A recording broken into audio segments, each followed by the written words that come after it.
C'est la dernière otage française dans le monde, Sophie Petronin. Il y a 3 ans, jour pour jour, elle avait été enlevée à Gao, au Mali, par un groupe affilié à Al-Qaïda. 3 ans que son fils se bat pour sa libération en allant sur le terrain, négocier lui-même avec les terroristes. 3 ans que les autorités françaises refusent le dialogue. Mais Evalo. Vous m'avez oublié? C'est pas très grave. Ce sont les dernières images et les dernières preuves de vie de Sophie Petronin. Une vidéo de propagande de 7 minutes diffusée par ses ravisseurs au mois de juin 2018.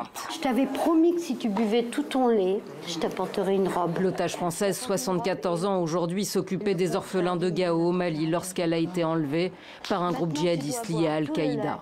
C'était il y a 3 ans, jour pour jour. Aujourd'hui, sa famille s'apprête à passer un nouveau Noël sans elle. C'est un bien triste anniversaire aujourd'hui encore.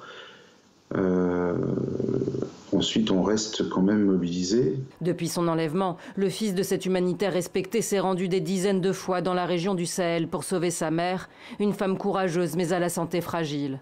Lui, qui mise sur le dialogue avec les ravisseurs, reproche à l'État français de ne pas en faire autant.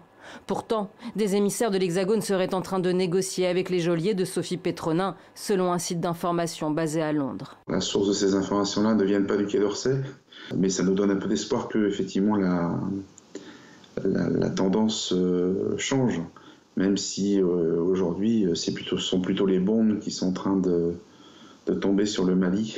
Aujourd'hui, Sophie Petronin est la dernière otage française dans le monde. Ses proches ignorent si elle est encore en vie. La situation au Sahel ne cesse de se dégrader. Mais en ce jour de Noël, son neveu veut y croire.